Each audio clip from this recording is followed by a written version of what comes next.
ជំរាបសួរបងប្អូនប្រជាកសិករដំណាំស្រូវត្រូវបានដាំដុះក្នុងបរិស្ថានដីមានសុខភាពល្អនិងមានជីជាតិសមស្របទើបអាចលូតលាស់បានលឿននិងផ្ដល់ទិន្នផលខ្ពស់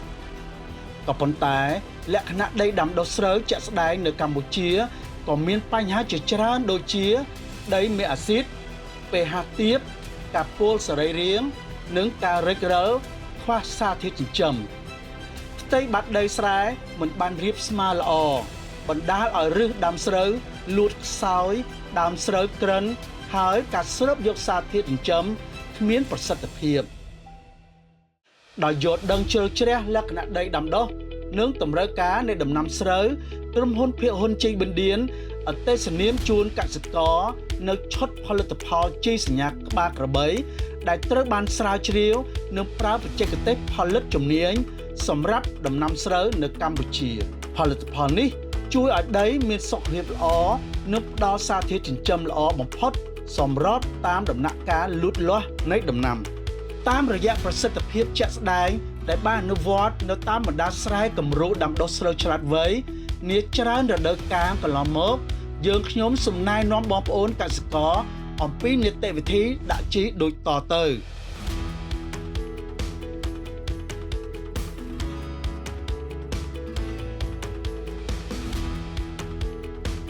មុននឹងរៀបចំដីសម្រាប់សាបព្រោះបងប្អូនដាក់ជីក្បាលក្របីបើកាល់ស្យូមបរិមាណ100ទៅ150គីឡូក្រាមលើ1ហិកតាក្រោយមកបញ្ចូលទឹកត្រាំដីក្នុងរយៈពេល1ទៅ2យប់រួចរៀបចំដីហើយសាបព្រោះជាធម្មតាចំពោះតំបន់ដែលដាំដុះ2ទៅ3រដូវក្នុងមួយឆ្នាំដើម្បីឲ្យចំបើងឆាប់រលួយប្រកបដោយប្រសិទ្ធភាពគួរដាក់ជីក្បាលក្របីបើកាល់ស្យូមជាបន្ទាន់ក្រោយពីប្រមូលផលគួបផ្សំជាមួយការភ្ជួរត្រឡប់ដីដើម្បីបង្កប់ចំបើងលាយជាមួយជីក្បាលក្របីបើកាល់ស្យូមចូលទៅក្នុងដីដើម្បីឲ្យអតិថិជនប្រានសកម្មភាពនិងជំរុញការរលួយចំបើងបងប្អូនត្រូវរក្សាដីឲ្យមានសំណើមគ្រប់គ្រាន់ហើយទុកឲ្យដីសម្រាកប្រហែល2ទៅ3សប្តាហ៍មុននឹងរៀបចំដីសាបព្រោះសម្រាប់រដូវកាលដាំដុះថ្មីចំពោះដីស្រែសាបព្រោះគោកបងប្អូនអាចដាក់ជីមុនពេលសាបព្រោះឬលាយជាមួយពូជស្រូវដើម្បីដាក់ជីក្នុងពេលតែមួយក្រៅពីនោះក្នុងរយៈកាលលូតលាស់របស់ដំណាំស្រូវប្រសិនបើពិនិត្យឃើញថាដើមស្រូវពុលដោយជាតិដែកឬសារធាតុសរីរាង្គឬស្រូវប្រែពណ៌លឿងឬខ្មៅហើយមានក្លិនស្អុយបងប្អូនត្រូវដាក់ជីបន្ថែម50ទៅ100គីឡូក្រាមលើ1ហិកតាគួបផ្សំជាមួយនឹងការបដូរទឹកដើម្បីលាងជម្រះជាតិពុលនៅក្នុងដីក្នុងគោលបំណងស្ដារឫសស្រូវល្អឡើងវិញ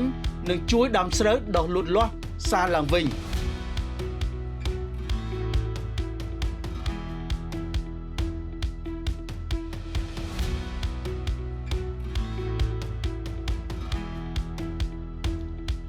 ដាក់ជីជំរុញដោយប្រើជីជំនាញសម្រាប់ដំណាំស្រូវគឺជីក្បាលក្របីស្រូវ1និងជីក្បាលក្របីស្រូវ2ដំណាក់កាលជំរុញកូនដើមស្រូវដើម្បីជំនួយឲ្យដើមស្រូវឆាប់លូតលាស់និងបែកគុំខ្លាំងបងប្អូនប្រើជីក្បាលក្របីស្រូវ1ជា2វគ្គវគ្គទី1ចាប់ពី7ទៅ10ថ្ងៃក្រោយសាបព្រោះដាក់ជីបរិមាណ100ទៅ120គីឡូក្រាមលើ1ហិកតាដើម្បីជួយឲ្យឫសស្រូវដុះខ្លាំងវគ្គទី2ចាប់ពី18ទៅ22ថ្ងៃក្រោយសាបព្រោះដាក់ជីបរិមាណ120ទៅ140គីឡូក្រាមលើ1ហិកតាដើម្បីជួយឲ្យដើមស្រូវបែកគុំដុះកូនដើមច្រើនមានប្រយោជន៍ដំណាក់កាលដើមស្រូវចេញដង្ហើមដុះពន្លកគួរបងប្អូនប្រើជីក្បាលក្របីស្រូវ2នៅពេលស្រូវចេញត្រួយដង្ហើមប្រវែង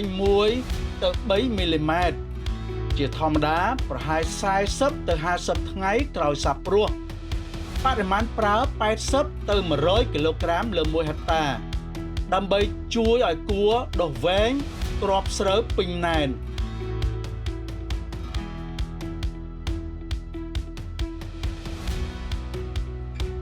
ប្រសិទ្ធភាពនៃឈុតផលិតផលជីសញ្ញាក្បាលក្របី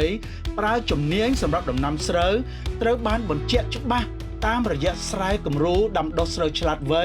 នាច្រើនរដូវកាលមកហើយនៅកម្ពុជា